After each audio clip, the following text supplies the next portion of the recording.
Sometimes it's difficult to stay optimistic. I was asked not to talk about digitization. I was not talking about, my home turf today, being it telecommunication networks, mobile fixed line, being it cloud, being it security, and other things. I was asked to set the scene for this conference and talking a bit about politics. And talking a little bit about, let's say, where is Europe and where are we heading to in this environment and what is needed for digital sovereignty of Europe. And I thought about that speech and said, how can I stay optimistic in this environment? And then I came to this conference, and the first when I run into a building preparing for darkness. Have you seen that event just close to the door? Was it a sign for me? I don't know. So let's go and see where we are in this environment. And I think, Europe is at a crossroads. And what you can see is we are facing a huge competition, a competition between the US and China. By the way, what is triggering a competition? A competition is triggering training muscles. And the US is training muscles, as they did already in the past, on the digital ecosystem. The big internet platforms, they're all coming from the US. The US is training muscles by protecting some of their industries against exit vendors, external vendors, that they are in the position, that their own companies are growing. 8 out of the 10 most valuable companies are coming out of the US these days. At the same time, China is training its muscles. It's training its muscles on investing billions into artificial intelligence these days. China is focusing their infrastructure on a few players by saying, you are the ones who have to build that infrastructure, who is enabling digitization going forward. And China is strategically in a kind of state capitalism, forcing strategic industries going forward. 123 unicorns have been formed in China over the last 5 years. 123. US, 93 unicorns. So, and what is Europe doing? Where are we? We have, if we exclude Britain, 9 unicorns in Europe. So this is already a first observation about the competition. The telecommunication market in China is supporting 2 big players for 1.5 billion inhabitants to build out a 5G infrastructure. In the US, 350 million people living, and they are considering going from 4 players to 3 players to foster a 5G infrastructure for all citizens. In Europe, 28 markets for 550 million people, and in each of the markets, we have 3 or 4 mobile carriers today. We have more than 120 mobile operators who are trying to build the 5G infrastructure. How can you gain economies of scale in this industry? What is Europe doing in this bipolar world to face this unbelievable competition in the digital ecosystem? What are we doing since 3 years? We are talking about refugees. We are talking about nationalism. We are talking about interior problem and how we are living together, but nobody is really talking about the competitiveness of our continent going forward. I think the last 3 years were a lost year in the digital ecosystem for Europe.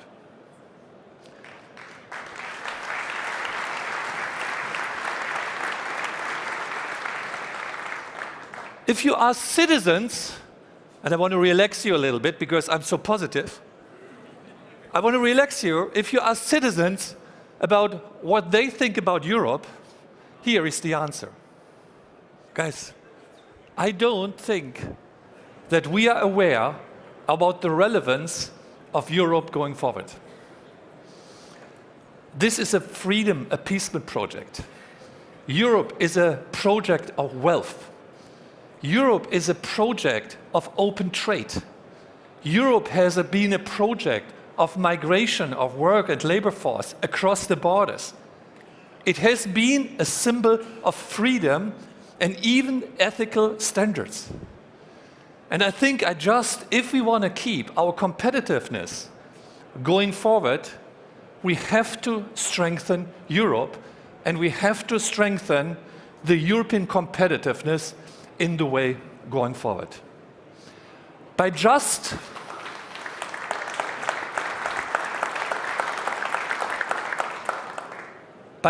moving on, as we are doing today, I make the prognosis we will further fall behind. So now, what are the answers? What can be impulses, observations, and how we might address this topic? Now, you all face this discussion about the strategic discussion around, the Wirtschaftsministerium here in Germany and their strategic roadmap. Honestly, I think one size fits all for an economic system like Europe is not working. The backbone of Germany, for instance, is the German Mittelstand. The German Mittelstand stands for innovativeness. It stands for people who are being invested with their own money in the companies since generations. It stands for hidden champions. It stands for creativity. It stands for adaptability and agility in a way no other ecosystem in the world can compete with. For these industries, we have to make it the most liberal and free environment that this ecosystem could work and could grow as it grew in the past. More regulation doesn't help these guys in a global economic system where they're competing. On the other side, we have economies who are justifying their way by scaling. One of the industries is, for instance, my industry, telecommunication services. If you take the 5 biggest telecommunication operators of Europe together, we are together smaller than the biggest American telecommunication company. Our industry is very much about scaling, about economies of scale. So on the one hand, we need the creativity and agility of small companies in a very order-liberal environment where the politicians have to make sure that everything is fostering the creativity of this ecosystem. On the other system, we have to build ecosystems that we can compete on a global scale. Now, telecommunication services, as one example, I want to give you where our industry stands at that point in time. And what you can see on that slide here is what has happened in our industry over the last 10 years. You see, the stocks 600 in Europe, they created a value of plus 87% over this time. The telecommunication sector at the same time lost 11% of value during a 10-year period. By the way, this industry has lost 30 billion of worth during the last 10 years. This is the industry, by the way, guys, and don't think you're not affected. This is the industry who should build your digital infrastructure on which you are building your ecosystem. Has lost 30 billion of value. Now, why don't you see me in tears?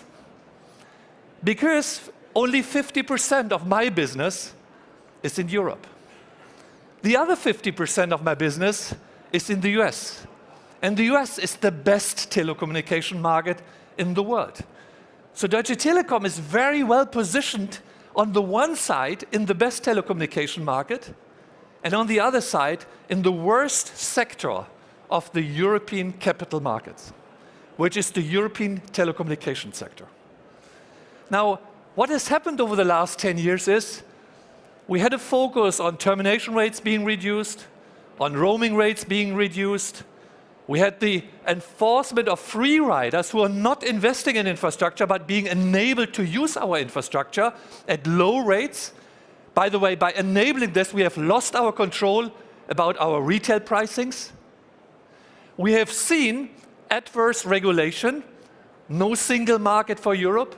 We have no harmonized spectrum policy for the 28 markets. We have different policies for different investment things in Europe. We have a blockade from the antitrust authority to merge into scale in our industry. And what we have seen as well, we have enforced new entrants in the markets that it's better to have more competition than less competition. In Europe, the average size of a mobile operator is 1 million customers. In China, the average size is 400 million. Think about an ecosystem where economies of scale matters. How you utilize the infrastructure with 300 million customers or with 1 million customers. It's like utilizing an aircraft with 10% or with 80%. This makes a huge difference in the ecosystem. And what we have seen is that there is no focus in the environment which is set in Europe, which is focused on capital amortization. Everything is focused on lower prices, which is good, by the way. Don't take me wrong. I'm in big favor for good consumer prices. But at the same time, we even have to be able to amortize the huge investments which are required in our industry for building the infrastructure of the next generation. Now, what can politicians do to improve the environment of Europe? 3 theses for that one. The first one, the digital ecosystem needs European champions. Don't take me wrong, I'm supporting the Mittelstand, the small companies in every regard. But at the same time, we have to enable economies of scale for certain industries, being it telco, being it the cloud environment, or being it other ecosystems which need it and which are competing on a global scale. Chipset, connectivity, AI, software, and cloud are coming together. This is the value chain of the future. And we should question ourselves, in which of the industries do we want to have in Europe a leading, a global competitive positioning? Amazon alone, only to give you an example, is spending 22.3 billion on an annual basis in R&D. The German government is investing 19 billion for whole Germany. Think about the power of the ecosystem. Don't be wrong, I'm not criticizing Amazon. It's a fantastic company, unbelievable strong. But how could we ever catch up in the cloud system with this marginalization and with this irrelevance in how we are thinking today? Nobody is thinking big with regard to one of the categories which I mentioned. We don't have a European player in telecommunication in Europe. We don't have a European player on chipsets. We don't have a European cloud. And we do not have the competence to build a market leader player in artificial intelligence of today. I question how our political leaders will find an answer that we are competitive in the digital landscape in the future if we are not thinking big, at least in one of these categories. Second, we need a law reform, on the competitive law. It cannot be that 2 infrastructures in China or 3 infrastructures in the US are building the 5G infrastructure, while in Europe we have more than 100 players trying to build that and trying to stem that in a coordinated way. It will never happen. The politicians will criticize, the customers will complain, and the telcos will sit in the spot and saying, how can we bring all these different demands together? We have to define the market, Europe, as a single market with the new market definition and the new regulation. It cannot be that every telecommunication market is defined by its local borders. We have to define it a single digital market for all of Europe, for all of the 550 million citizens which we are caring about. Second, the second one is we have, please move on, to regain digital sovereignty. And I mentioned that already. Cloud is something which I see critical. I know that there are clouds available in the world. AWS, Azure, and Microsoft, Alibaba, Tencent, all these companies are providing unbelievable great cloud services. The only question is, why and how can Europe survive if we don't have a European cloud? Where is the data, the gold of the next century, being stored? Who is trying to analyze? How can we keep our digital sovereignty if there is not a European cloud player? And I can tell you, I don't see that somebody is really building a European cloud player at that point in time. We just accounted that 6 billion euros would be needed if we force all European players into one cloud ecosystem around Europe. My last topic is we need to leap innovation. And by the way, it's not bad if the government in certain areas is putting money behind certain relevant future topics. This is totally normal in the US. It's totally normal in China. So if we really want to keep competitiveness, how can we foster that governmental money support subsidization is going into the right angles? And to mention only a few I think quantum computing is one thing which is becoming super relevant in the future. Electromobility, a second topic.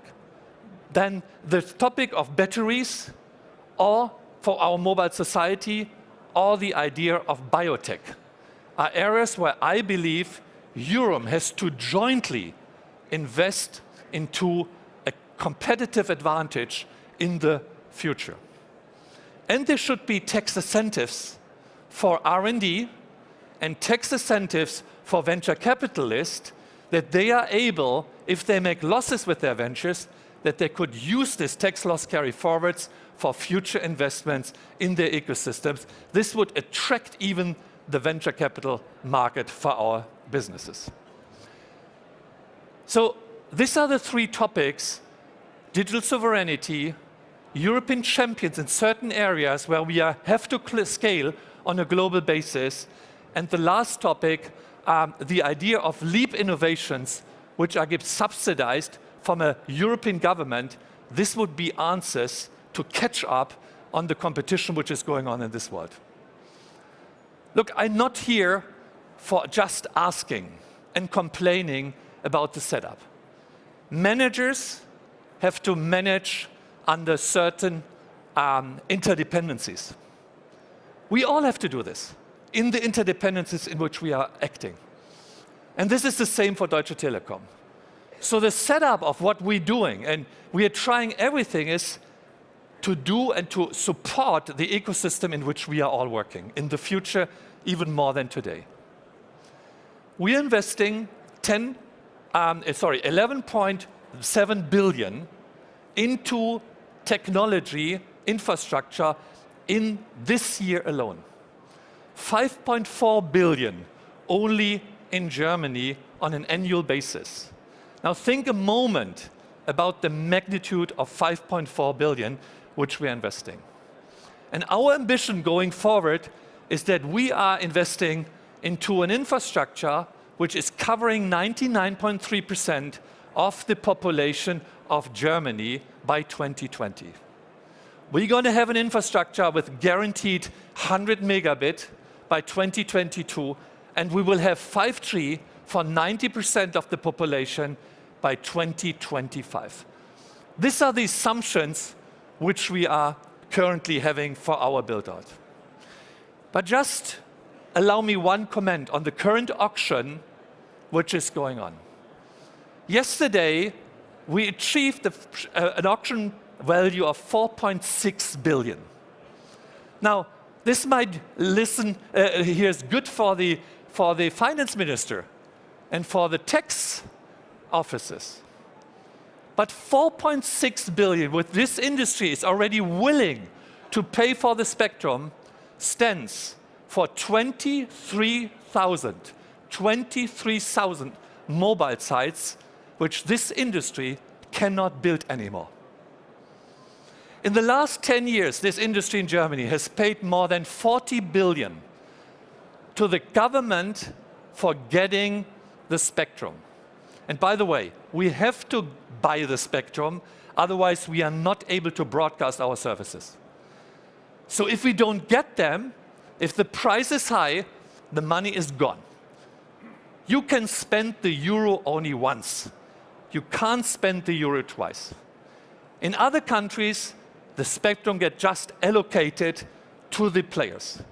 In Germany, it is get auctioned in a process where suddenly it's a scarce resource and everybody is trying to compete with the other to get the license to broadcast. It's a scandal, guys, that this money is taken away from the customers, from the citizens, and even from the operators. But even please to understand that we are not in the position, den Euro zweimal auszugeben. You can only spend the euro once, and already today's auction results show the dramatic situation. Almost 4.6 billion is already taken out of our ecosystem. Now going forward, I think, and I want to address this issue, I think the current demonstrations of the students on the the Future for Friday initiatives, Greta Thunberg's initiatives, is something which is a loud Ohrfeige for all leaders, for all business guys, for all entrepreneurs, and even for politicians. And we could smile about the initiatives, but honestly, if our kids are not trusting anymore in what we as leaders are doing, we should not just criticize them, we should question why they don't have trust in what we are doing. And if somebody is able to change something, it's us. Because we are sitting on the control wheels of our companies. And we have the duty to react on what the feedback of our young generation is. Because we have to make the future for them relevant. And therefore, I can only tell you, for me, this was a wake-up call. For us as Deutsche Telekom, we have immediately reacted, and I can only tell you it's already the first moment of reaction. We have just decided, and by the way, this costs us double-digit millions, but we have decided that already until 2011, the entire Deutsche Telekom network, and I can tell you we are consuming a lot of energy, is going to be based on renewable energies. The original plan was 2030, so you see the dramatic on how we have changed our attempt for a greener environment which we have to build. The second one,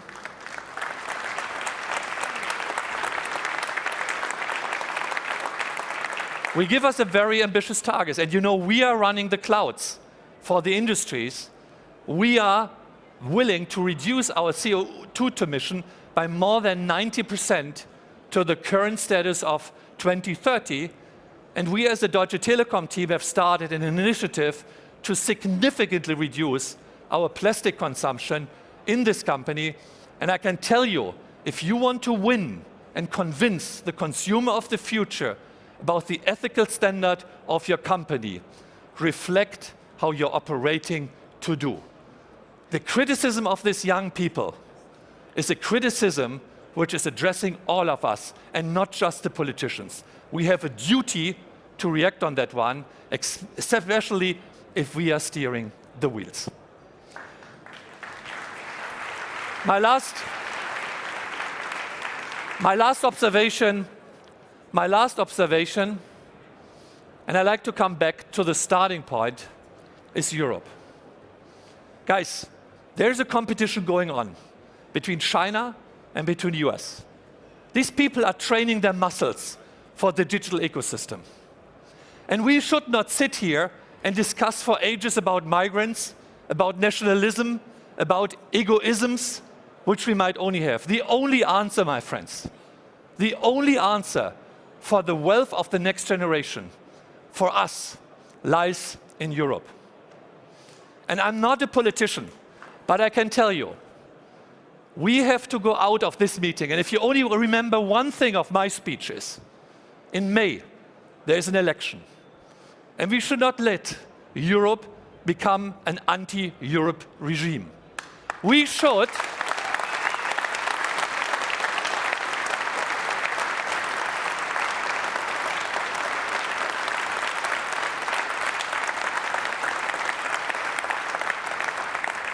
we have the obligation to go back to our people, tell them more about Europe than what we saw in the video, tell them the benefit of that one, and please do me one favor, go to the elections and fight for the competitiveness of Europe in the digital age, which is lying in front of us, in the sense of Deutsche Telekom, #dabei.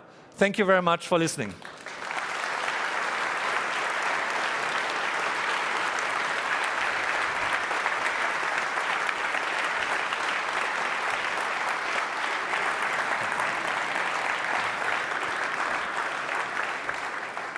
Thank you very much. Yeah, Tim, thank you for this speech. It was unbelievable, really impressive. And it makes me thinking that many of the others, we have perfect infrastructure.